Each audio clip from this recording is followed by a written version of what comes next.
Thank you very much for that lovely introduction, and good morning, everybody. Look, my presentation and talk this morning is very much focused on three different areas. One is just giving a general introduction to due diligence concepts, and move on to having a look at some of the risk aspects around the different study phases between exploration and eventual mining on a project. Also, we look at some of the due diligence methods that we use when we're looking at exploration and mining projects. And finally, just some general advice for the investors out there based on our geological experience. So that's pretty much how I'd like to present my presentation this morning. Well, due diligence in its greater context, it is really normally a very thorough investigation or an audit of a potential investment. In our experience in CSA Global, it's normally a very rapid assessment on large quantities of information and pretty quick opinions required as well at the end of an audit or an investigative work that we do. Kind of pushing on, what are we trying to do in a due diligence context? And normally it's trying to gather up as quickly as we can all the material facts in regards to a transaction. The people that come to us with an opportunity that they want really investigated, they're aware of probably the value of the project, but they want to know what are the risks and maybe what other added value can they get on the project if they take either an investment or an ownership on that particular project. The classic SWOT model is normally called to hand pretty quickly, looking at the strengths, the weaknesses, opportunities and threats. But I suppose most importantly, and what we aim to focus on in our due diligence is quickly trying to assess the risks. If we can get our head around that, it normally helps to provide rapid answers to our clients. When we are presented with a project, it's normally all the big end game information. So we have to take a top-down approach. Normally we're presented with a value proposition. We're made aware pretty quickly of what the client might think the risks would be for a project, and then of course all the opportunities that are there. Really, any due diligence team, if it's worth its salt, will be consisting of the top people that you can get to do the investigation or the audit. So we would normally put our most principled people on any of these jobs because they know where to go quickly to find the answers.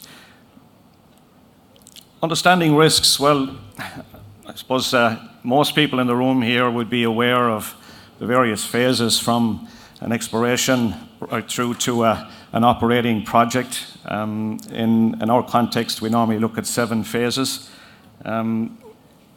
Here at the very, very early stage, with strategic operation and planning, looking at the targets, pushing on to scoping studies. And I suppose I should say a little bit about scoping studies for people who may not be aware of what is required. It's really all about finding out if the target that's there will be able to turn into a mine, and really after that, will it make a profit? Normally, we look at a resource estimate that's either inferred or indicated, do some pretty rapid financial assessments around that, and some preliminary mine planning.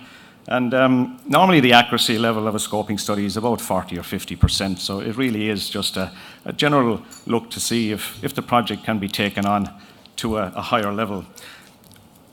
Looking at the pre-feasibility study option, I suppose that is what we call the reality check. This is where you really got to go and make your decision. You will have done some more drilling after the scoping study. Look maybe at adopting more detailed mine plans, looking at the mining methods. Of course, you start bringing in a lot of questions around processing and market. Can you actually sell the commodity that you've got? Is there a market there to make money from? Looking at things like environmental issues, staffing, where you're going to put your plant, etc. They're all questions that are addressed in your pre-feasibility study. And as you do more and more of this auditing and investigation and work on the ground, you're actually starting to de-risk your project, and the risk starts to fall away, you would hope. Generally, the accuracy for the pre-feasibility study level is around 20-30%. Moving on then to the full feasibility level or definitive feasibility study, we are really looking at a fairly serious engineering, modeling, and looking at the cost of the works. It's normally quite a massive undertaking to carry out a major feasibility study. You know, it's real budgeting, it's real forecasting, and often for projects that run into hundreds of millions of dollars, full feasibility studies up to definitive level can cost maybe even 1% of the full project value. So you're talking of stuff that's probably worth $1 million or more to carry out. That would lead you to getting an accuracy level of somewhere around 10-15% for how your project is going to run at a mining phase. Just to recap there, so understanding the risks of exploration and mining projects is very important. Like in the bigger context, due diligence will look at as many material facts as you can get your hands on in relation to the project. And the primary step is to ensure that the major elements of risk, and I just want to talk about those in the next slide, are looked at and addressed. Well, it's probably stating the obvious, this slide, but major risk elements are the geology, resource and reserve estimates, the processing that's been used, looking at the environmental assessment, the infrastructure needs, administration, and the actual economics of the project itself. Each and every one of these carries a major component of risk, but the more study that's carried out, the easier it is to provide answers and control these risks. Again, I just want to maybe highlight your attention to the different phases here. You're looking from the exploration to the resource to the mining, continually adding value as you go along and looking at the different levels of study. Again, I've mentioned scoping to pre-feasibility and then up to the bankable definitive full feasibility study.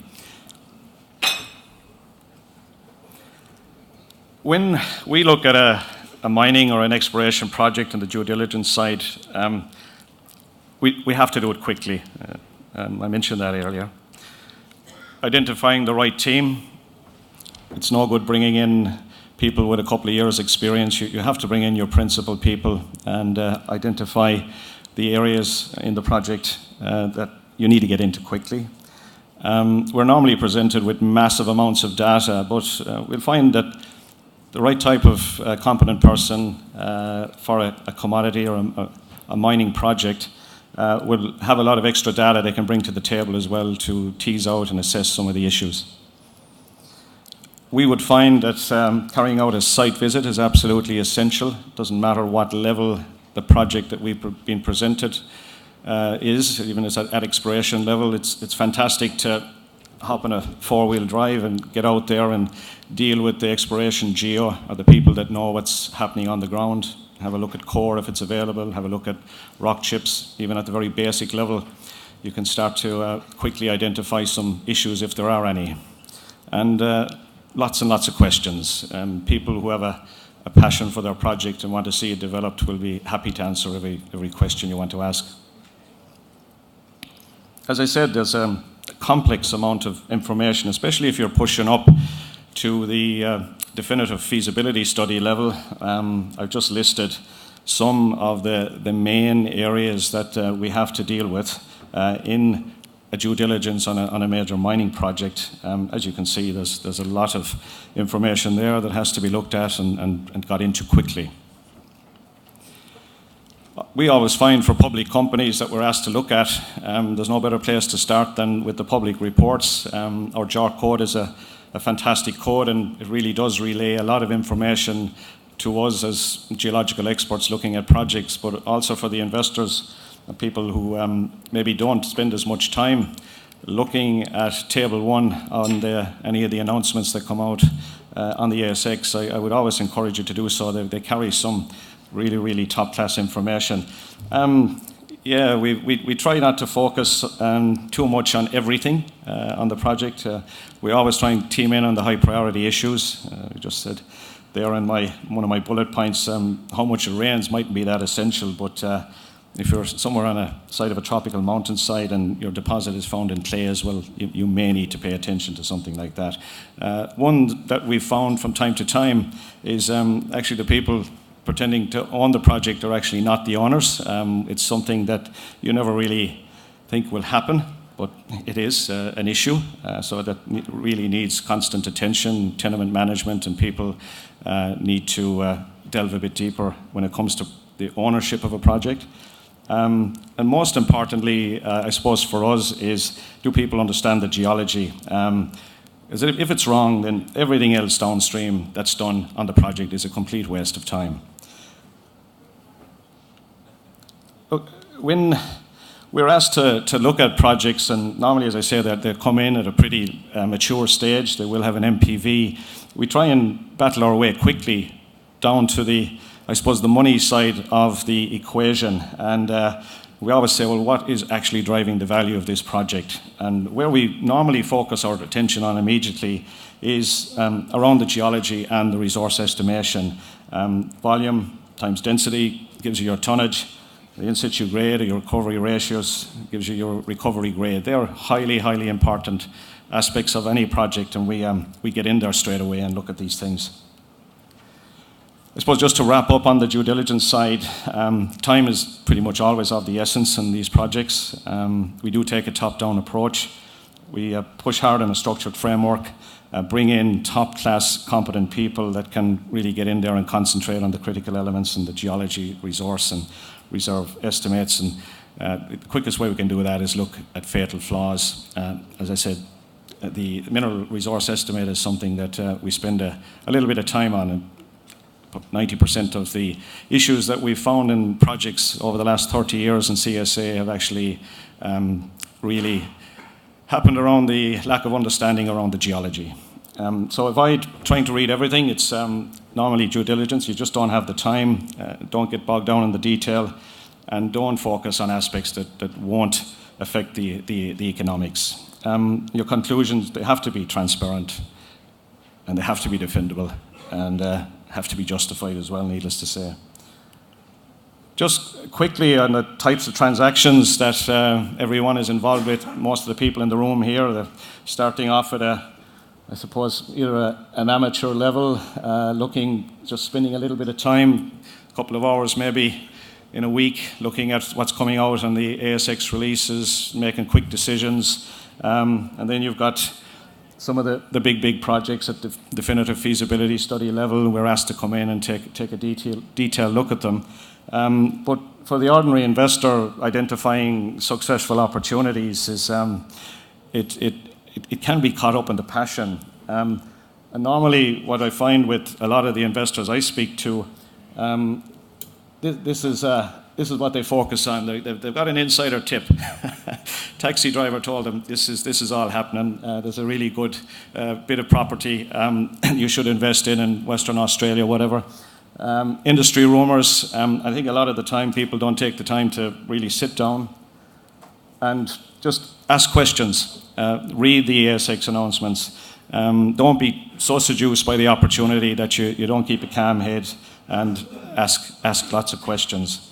And most of the investors who are successful out there, and there's probably a few of you in the room today, I think you guys and gals know how to ask the questions. And just quickly to, I suppose, finish up, these are a list of questions that normally I would ask about any exploration project that might be out there worth having a look at.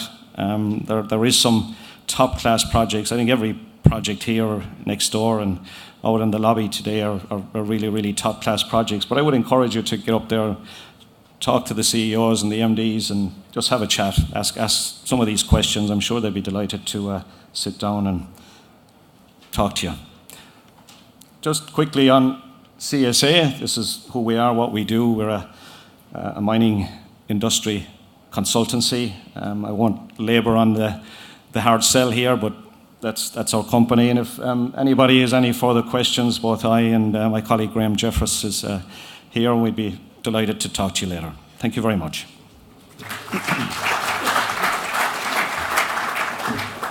Patrick Maher with the